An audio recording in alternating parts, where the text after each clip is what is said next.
possible appointee if it is a U.S. attorney, but he hasn't been confirmed yet. He has not gone through Senate confirmation.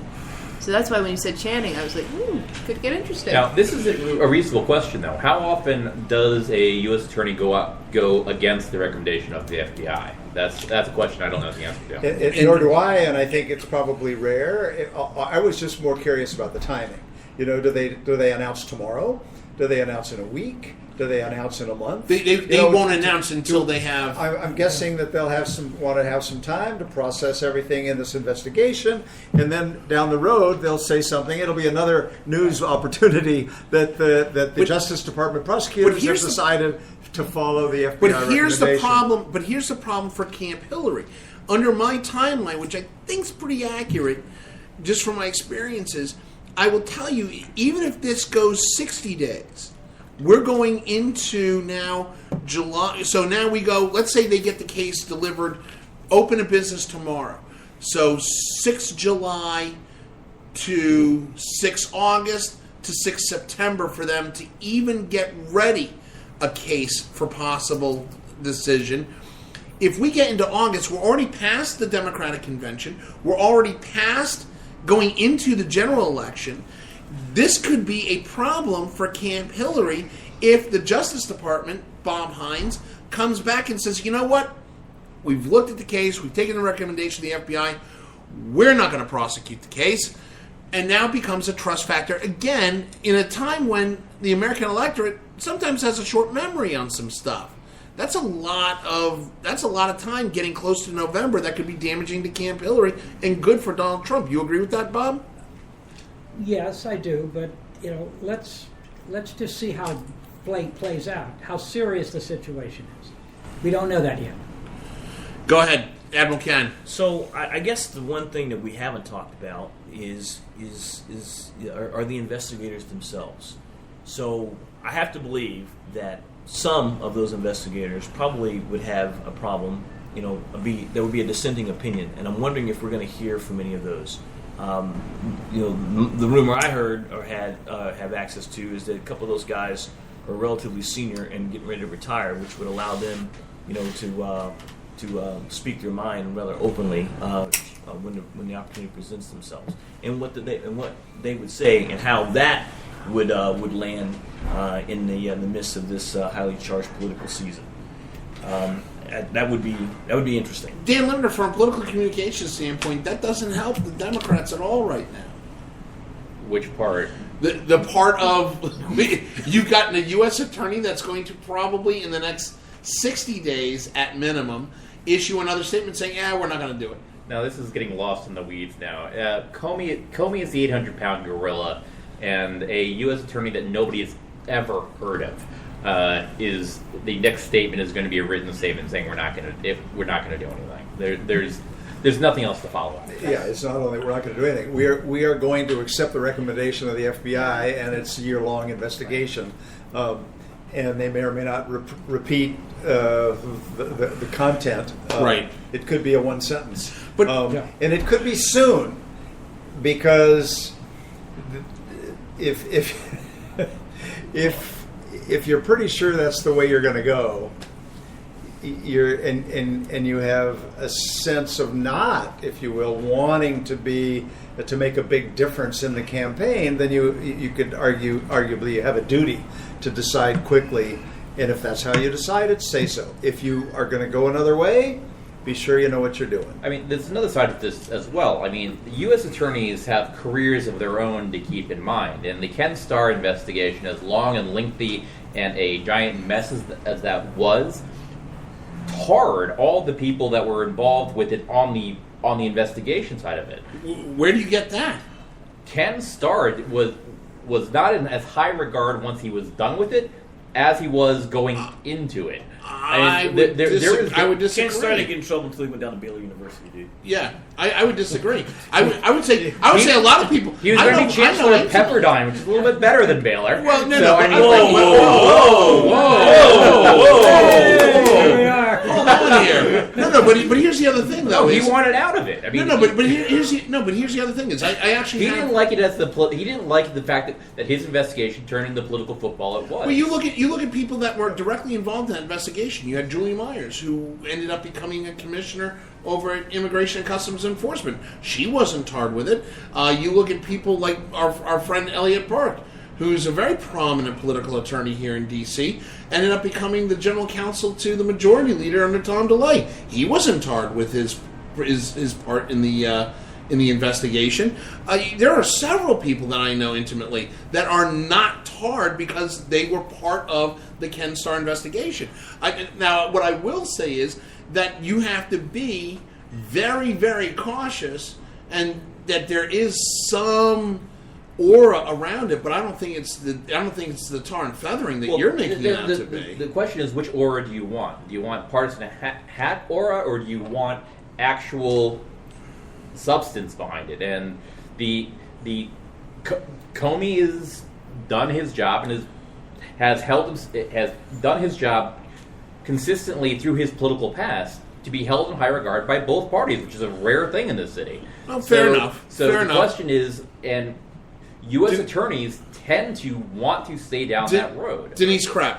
You already got Donald Trump, and CNN is putting this out that the system is rigged. The system is rigged. Yeah, okay, you could have written that about 3 months ago. Got it. He did. Could have written that 3 years ago. He could, but 30 years honestly, if we're going to talk about inside baseball, the only thing that is tempering this and is good for the Democrats is Donald Trump.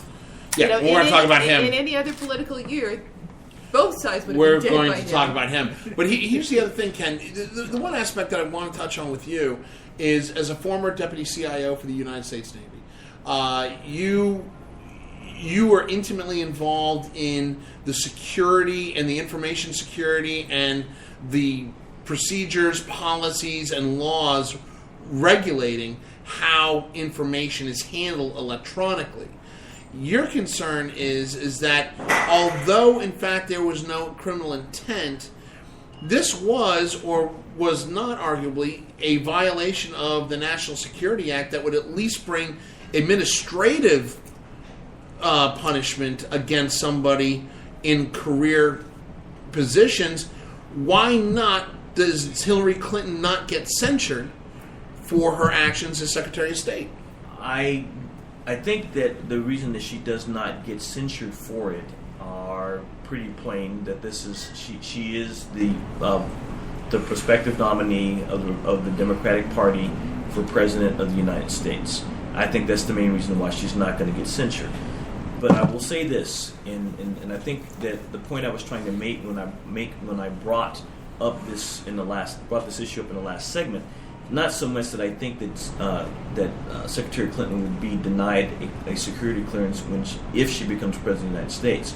The point that I was trying to make is that in my 32 years plus of being in a leadership role, do as I say, not as I do, leadership doesn't work real well. And right. It comes back to biting in the butt. And I think, quite frankly, in the event that she does get elected and a subsequent issue falls by somebody by all accounts, everybody in uniform is under her command, that it's going to be a very interesting situation. We have created a legal precedent now because someone who has aspired to the highest office in the land has basically committed less than junior officer violations of the National Security Code with the handling of classified material. Is this a stink that Hillary can get rid of, or is this going to stay with her even throughout her possible presidency? Well, it's interesting. It depends on who you're talking about. So I think Ken has made it very clear that people who live in the intelligence world and who worry that their own careers could be jeopardized by any mistake pay an enormous amount of attention and give a lot of respect to those rules. They will not get over this. They will resent a double standard. Most of the public doesn't care. Yeah. It doesn't affect them. They watch the political drama. The Republicans, if they're smart, won't overplay their hand. They'll just feed off of the language in the report and No talk about precedent of them overplaying their hand. extreme. No, that's right. It's just sort of wishful thinking. They'll talk about extreme carelessness, and they'll also talk about how many people knew. And how it wasn't just here in America, but there was a particular point in the report that when she traveled overseas, People tried to get access. Well, one has to assume they were never able to prove that anybody got access, but they quickly acknowledged that doesn't mean people didn't get access. And she was traveling in countries and using these insecure systems in countries that would have every interest and considerable capability to tap in. It's just it's flagrant extreme carelessness, and that's damning. And then there will be the question of did she lie or just speak accidental mistruths when talking to the press over the last year about what was and was not in those emails, because top secret, there were 10 of those. Yeah. And that's top secret's top secret. At and then the there time, were or was that ex post facto top secret? No. They No, said these that were they were the- determined. these When they gave them to the agency, the Comey report says that they were deemed, when they handed these emails, is this classified? State Department, DOD came back and said, yeah. They're classified. That's classified info. My understanding is that there were about 10 things that were classified top secret at the time they were communicated. There were a comparable number that were secret, which is the next highest level, and then there were 60 or 70, some number that were confidential. There were hundreds that became classified after the fact. I mean, she could have communicated a conversation she had with a head of state that by its nature of the content would become classified, but it didn't exist yet, so it wasn't pre-classified. So lots of stuff here. You know, one thing we haven't talked about is how the rules around this stuff have continued to evolve. I mean, she was always claiming my predecessors did this. Well, not exactly, not really. There was some private use of emails, but it was not a total replacement for the government system. Having said that, and this again comes to the trustworthiness. She says others did it. Well, actually, they didn't. So quit saying it that way. She could say, she's talked about her regret for having done it. Fine and dandy.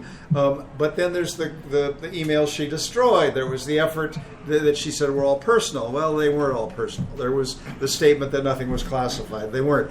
It feeds this credibility and trustworthy and judgment set of issues that she suffers from. Remember that she is leading Trump right now in some polls 43-37. So that's a 6-point difference. What about the other 20? There's a lot of folks out there trying to still decide. I mean, she's going to have a core of people who are for her. Trump's going to have a core of people who will vote for him, but there's a lot of folks who are looking at other options, looking at those two, who might even write in Bernie's name. Bernie's still staying around. Right. And then people can sit on their hands. It's all the constant problem with polls. All right, Bob Hines, last word. There's a cloud over Mrs. Clinton now. Period. It's not going to go away. It's going to be right through the campaign. Republicans are not going to have to push it real hard because it's going to be out there, and it's going to hurt her. And I think it may be the thing that defeats her. Because she is. There's going to be there's a lot of uncertainty. Republicans will use it. A lot of people will be. There's going to be just. Are we really wanting to hire her as president? Look at all this stuff that's going around. Look at all the problems she's got. Right. Why are there so many investigations? This person may not be the person we want to be president. Period. Fair enough. Okay, we're going to let that be the last word. When we come back, we're going to have the LA Times justice correspondent, Del Wilbur. He's going to be joining us talking about his new book, Good Month for Murder. And we'll probably be able to pique his interest about what's happening over at DOJ on a certain Hillary Clinton. We might ask him about that too.